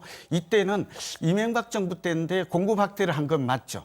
다만 지금 다른 점이 있다면 공급이 좀 부족한 거거든요. 네. 그래서 저는 결론이 뭔가 2008년 와 유사한 사태가 이번에도 일어날 가능성이 높고 다만 지금은 공급이 좀 부족한 점 이런 것들이 시장에 좀 어떻게 보면 전세 가격이 내리지 않으면 집값도 좀 내리기 어려운 그런 구조거든요. 이 차이를 제외하고는 비슷한 상황이 오고 있다는 점에서 저는 급매물이라든지 하반기로 갈수록 매물은 더 많이 나올 것 같아요. 그리고 다주택자들 같은 경우에는 전략적 측면에서 보면 이 경우에 슬림화 전략이죠. 몸집을 좀 줄이는 네. 다운사이징 전략이 선제적으로 대응하는 그런 전략이 바람직해 보이고 오히려 무주택자인 경우는 앞으로 1, 2년 정도 적어도 제가 볼 때는 1년 정도는 급매물도 출시되고 부동산 경기도 하락을 보이면서 저가에 내 집 마련할 수 있는 기회가 온다는 점은 또 다른 기회로 이렇게 분석이 됩니다. 네, 두 분께서 앞으로 집값이 어떻게 될 것이냐 이 부분에 대해서 열띤 토론을 벌여주셨는데 제가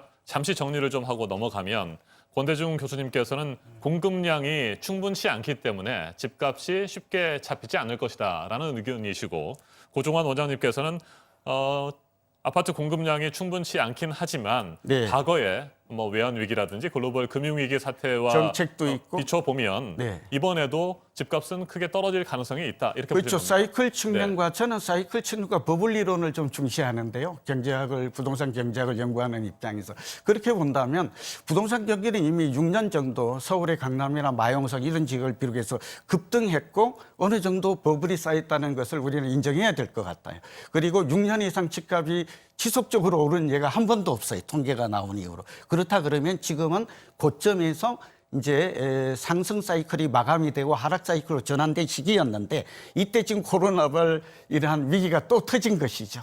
엎친 데 더 충격이 되어서 저는 당장 뭐 위기가 당장 올 것이다 이렇게 보지는 않지만 이러한 침체 상태, 이 글로벌 금융 위기가 지속된다면 저는 부동산 시장도 결코 안전지대가 아니고 여기 폭락 내지는 위기 상태를 올 수 있다. 더블디에 네. 빠질 수 있다. 이런 얘기를 합니다. 네, 코로나19가 아니어도 우리의 부동산 사이클을 보면 하락 국면으로 접어들기 시작하는 이미 시점이라고? 시작했죠. 이미 시작했다. 예, 작년이 그런 고점으로 의견이시군요. 봅니다. 그랬는데 코로나19로 인해서 그 하락세는 더 빨라질 것이다. 네, 거래가 안 되고 거군요. 국매물이 출시된다면 수급의 불균형 때문에 이제 집값은 더 이상 오르기는 1, 2년은 어렵고 적어도 우리 실물 경기나 금융 시장이 안정되는 것을 보고 저점을 확인한 후에 내 집 마련에 나서도 늦지 않다. 네. 그렇게 보고 있습니다. 권대중 교수님께서도 부동산 사이클 부분은 인정을 하시잖아요. 실제로 뭐 지금 사이클상으로 우리 고종환 원장께서 말씀하신 것처럼 하락 국면으로 이미 접어든 상태이기는 합니까? 꼭 그렇지는 않았어요. 네. 사실은 부동산 114 자료를 보면은 서울만 예를 들면 작년에 42,890가구 정도가 입주 물량이었어요. 올해 41,512가구 정도라고 발표했습니다. 내년에 26,644가구로 반토막 납니다. 수요 공급 법칙에 의해서 공급이 부족하면 가격은 유지될 수밖에 없거든요. 또 한 번 10억짜리가 20억 된 이후에 소유자가 매도할 때 10억에 팔지 않습니다. 네. 적어도 10억, 20억이 됐으면 19억, 18억이지 급락하진 않을 거라고 봅니다. 꼭 사이클이 그 부동산 경제 이론에 맞지는 않아요. 지역에 따라 수급에 따라 달라지거든요. 네. 근데 서울 수도권 지역 같은 경우는 주택 공급 자체가 100%가 안 되기 때문에 언제나 가격이 올라갈 그 가능성이 있는 지역입니다. 그래서 꼭 뭐 급락해야 될 시기는 아니었다고 봅니다. 네.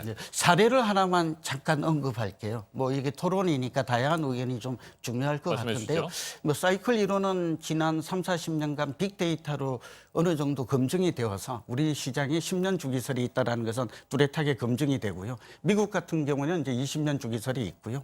이렇게 이제 거래량과 가격과의 관계, 벌집 순환 모형을 보아도 알 수 있습니다. 제가 좀 사례를 하나 드는 게 좀 이해를 도울 수 있을 것 같은데요.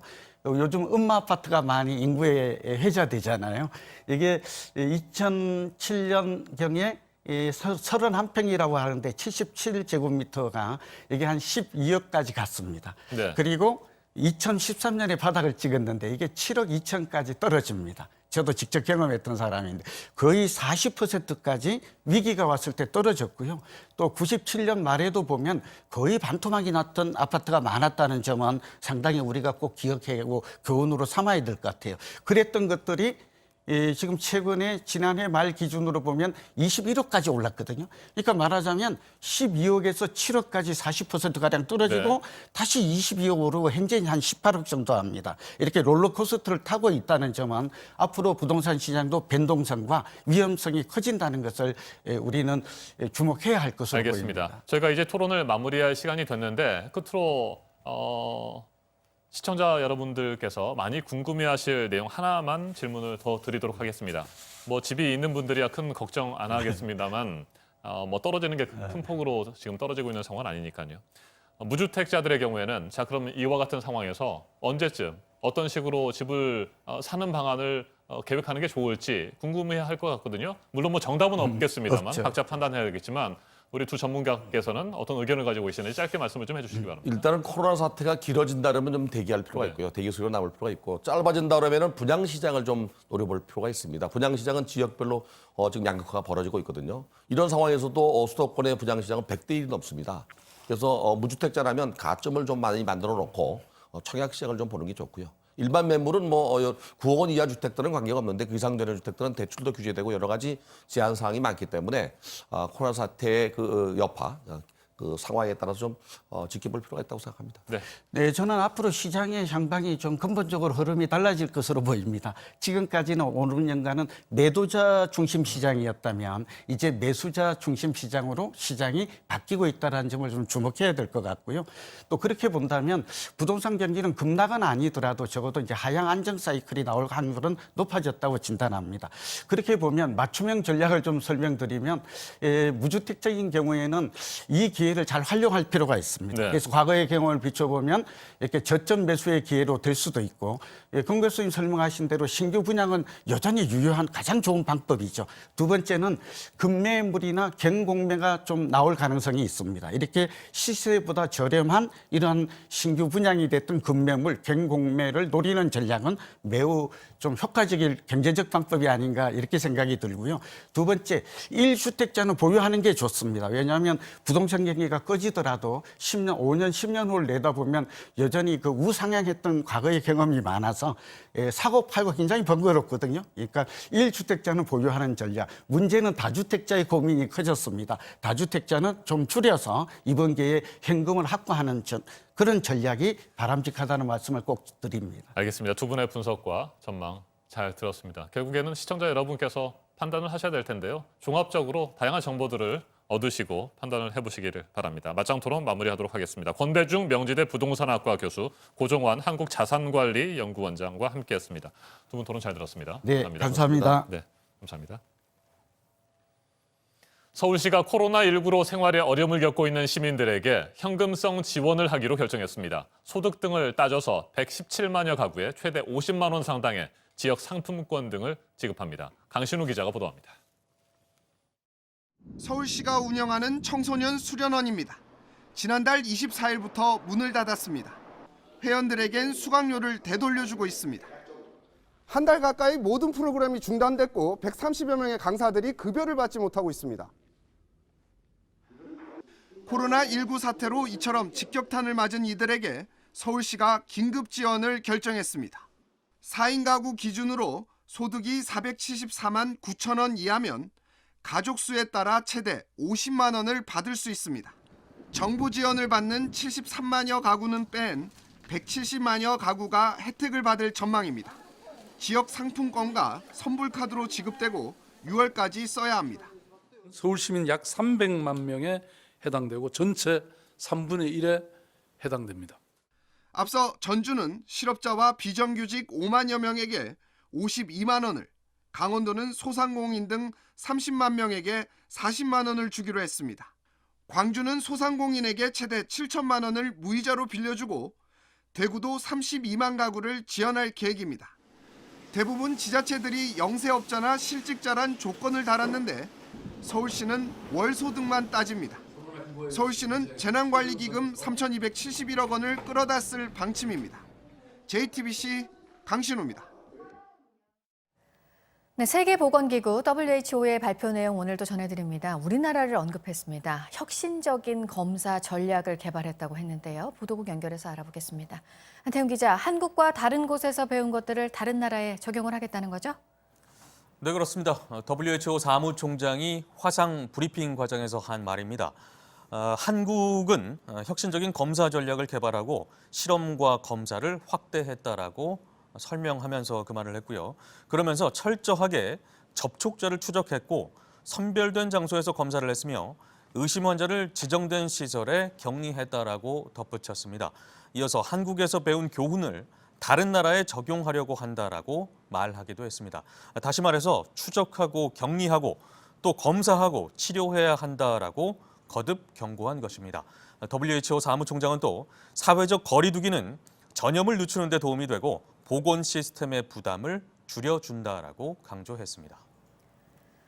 네, 그리고 중국의 의료진이 사망자 부검 결과를 공개를 했습니다. 폐뿐만 아니라 심혈관 조직의 손상도 확인이 됐다고요. 네, 그렇습니다. 호흡기 계통은 당연한 것이고요. 심혈관 조직에도 코로나19 바이러스가 영향을 줄 수 있다라는 것입니다. 중국 의료진은 코로나19로 숨진 3명을 가족 동의를 받아서 부검한 결과 이 같은 사실을 확인했다라고 오늘자 국제학술지에 발표했습니다. 이들 의료진은 사망자들의 폐는 물론 심장과 주변 혈관 조직에서 손상이 관찰됐다라고 밝혔습니다. 그러면서 사망자들이 앓았던 기저질환의 영향을 배제할 수 없지만 심장은 물론 간과 신장 등 다른 장기에도 코로나19 바이러스가 나쁜 영향을 미쳤을 것이다라고 추정했습니다. 3명의 사망자는 60대 이상 고령자로 당뇨병과 구강암 등 기저질환을 앓고 있었고요. 기침과 발열 등 증상이 나타난 이후에 17일에서 19일 사이에 숨졌습니다. 끝으로 우리나라 자동차 최대 수출 시장인 북미 지역에서 현대차의 판매량이 줄어들 것이라는 전망이 나와서 전해드리겠습니다. 북미 지역을 담당하는 현대자동차 책임자는 현지 언론과의 인터뷰에서 지금 상태로 간다면 연간 판매가 10에서 20% 줄어들 것이다라고 말했습니다. 팰리세이드 등의 인기로 현대차는 지난해 미국 시장에서 역대 최대 판매 실적을 거둔 바 있습니다. 네, 끝으로 속보가 전해져서 하나 더 전해드리도록 하겠습니다. 네, 이란에 있는 우리 국민과 가족들 80명을 한국으로 데려오기 위한 우리 정부의 전세기가 두바이를 거쳐서 우리나라를 향해 조금 전 출발했다라는 소식입니다. 외교부에 따르면 이란에 있는 현지 교민과 외국인 가족 80명을 태운 이란 항공 전세기가 앞서 테헤란 국제공항을 이륙해서 두바이에 도착했고요. 이들은 여기에서 아시아나항공 전세기로 갈아타고 19일 새벽 3시 5분, 이것은 현지 시간 기준이고요. 우리 시간으로는 오늘 아침 8시 5분, 그러니까 조금 전이죠. 8시 5분쯤에 두바이 국제공항을 출발했습니다. 전세기는 오늘 오후 4시 반쯤 인천국제공항에 도착할 예정입니다. 네, 지금까지 아침에 지금 JTBC 안태훈입니다. 네, 7월에 열릴 예정인 일본 도쿄올림픽에 대해서 아직 시간이 남았다는 게 국제올림픽위원회 IOC 입장입니다. 이에 대해서 또 반발도 곳곳에서 나오고 있는데요. 오늘 전문가와 이 부분을 짚어보겠습니다. 최동호 스포츠문화연구소장 나왔습니다.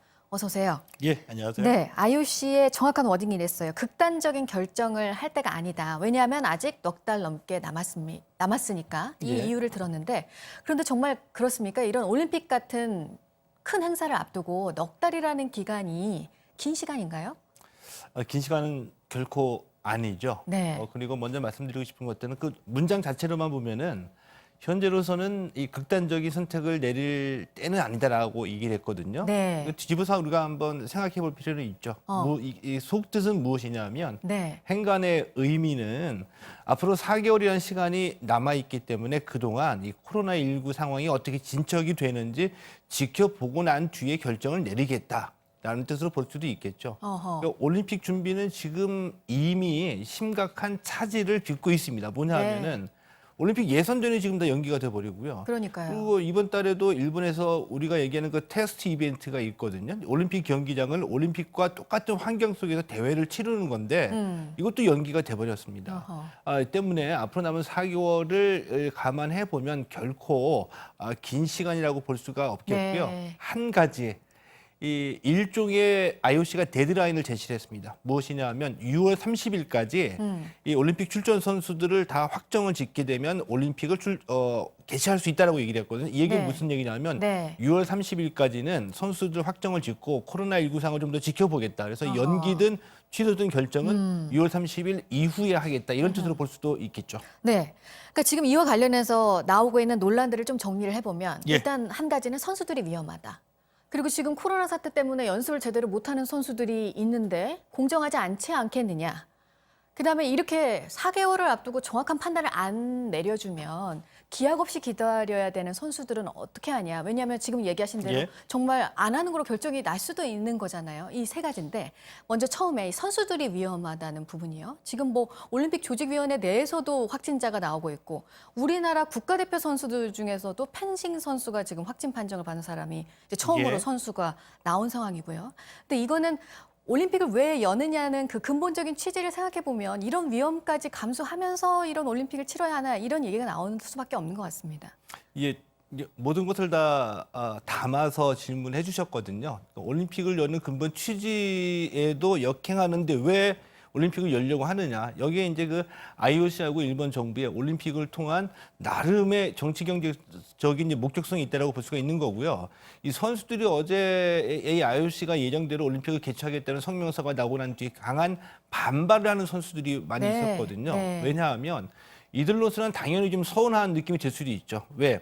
IOC 관심은 오직 정상적으로 7월에 올림픽을 개최하겠다는 것에만 이 포커스팅이 네. 맞춰져 있었거든요. 네, 그렇다고 네. 한다면 선수들로서는 지금 굉장히 불만입니다. 왜냐하면 지금 훈련을 할 수가 없는 상황이거든요. 어허. 올림픽이 예정대로 열리니까 지금 훈련을 하게 되면 선수들이 집단 생활을 하거나 아니면 집단적으로 단체 종목 같은 경우에서 모여서 훈련을 해야지 되거든요. 여기에 대한 안전을 담보할 수가 없다는 얘기고요. 그리고 적어도 IOC 입장에서는 예정대로 개최한다고 한다면 일정을 밝히는 것은 당연하고요. 선수들의 보호를 또 선수들의 건강을 지키기 위해서 올림픽 기간 내에 이러이러한 대책을 세우겠다라고 발표가 나왔어야 되는데 그런 점이 부족했다는 점에서 네. 어제 선수들이 많이 강하게 반발했었죠. 네. 그리고 또 하나 지금 얘기가 되는 건 아베 총리 일본에서 특히 지금 주장을 하고 있는 게 뭐 예. 관중을 뭐 조정을 한다던가 뭐 이런 유연한 게 아니고 온전하게 완전한 형태의 올림픽이라는 부분에서도 또 그런 거잖아요. 예, 그렇죠. 이제 아베 총리 같은 경우에는 굉장히 애를 많이 쓰고 왔습니다. 예정대로 지켜내기 위해서요. 그리고 마지막에 아베 총리의 워딩이 완전한 형태의 올림픽을 얘기했거든요. 이 완전한 형태의 올림픽이라는 것은 일부에서 얘기하는 대로의 무관중 올림픽을 저는 생각하지 않고 있다. 즉 올림픽의 형식과 내용을 예전 그대로 갖춰서 하겠다는 얘기인데 결국에는 이 말의 이 이면에는 완전한 형태로 가기 위해서 연기도 결국에는 이 올림픽이 다가온 시점에서 선택할 수 있다라는 속뜻이 담겨 있다고 저는 해석합니다. 네, 알겠습니다. 언제쯤 좀 정확한 판단이 나올지 이 문제는 좀 계속 지켜봐야 될 것 같습니다. 최동호 스포츠문화연구소장이었습니다. 잘 들었습니다. 고맙습니다.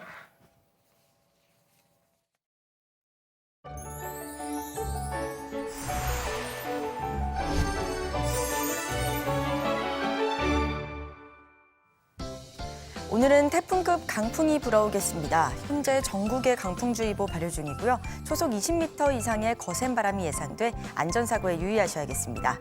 또 오전 한때 중서부 지방에는 비가 오겠는데요. 양은 5mm 안팎으로 많지 않겠습니다. 오늘 미세먼지 농도도 높습니다. 서울, 경기와 충청 등 중서부 지방에서 나쁨 수준 보이겠고요. 늦은 오후에야 차차 해소되겠습니다.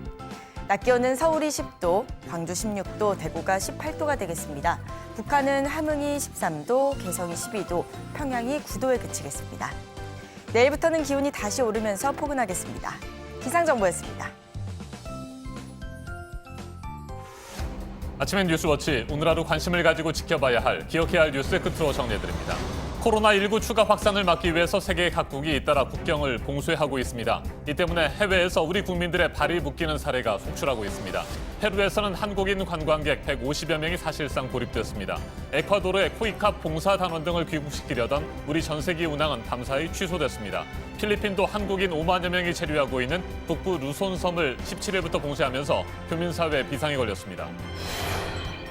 방역 총괄 자리에 있었던 김강립 복지부 차관이 2주 격리에 들어갔습니다. 확진 판정을 받은 분당재생병원 원장과 접촉을 했기 때문인데 아직 증상은 없는 상태인 것으로 전해졌습니다. 유럽의 증시가 반짝 반등 하루 만에 곤두박질 친 데 이어서 뉴욕 증시도 다시 폭락했습니다. 다우존스 산업지수는 1,300포인트 넘게 떨어지면서 3년 만에 2만 선이 붕괴됐습니다. 15분 동안 거래가 중지되는 서킷 브레이커가 또 발동됐는데 최근 열흘 사이 벌써 4번째입니다. 미국 중앙은행인 연방준비제도와 백악관이 천문학적인 규모의 돈을 쏟아붓겠다며 부양책을 발표했지만 시장의 불안감을 잠재우지 못하고 있습니다. 경제중대본을 만들겠다고 한 문재인 대통령이 비상경제회의를 오늘 처음 주재합니다. 소상공인과 자영업자를 대상으로 한 지원책이 먼저 얘기가 될 것으로 보이고 재난기본소득에 대해서는 어떤 논의가 이루어질지도 관심입니다. 오늘 전해드릴 소식은 여기까지입니다. 이상으로 JTBC 뉴스 아침엔 목요일 순서 모두 마치겠습니다. 건강한 하루 보내시기 바랍니다. 고맙습니다.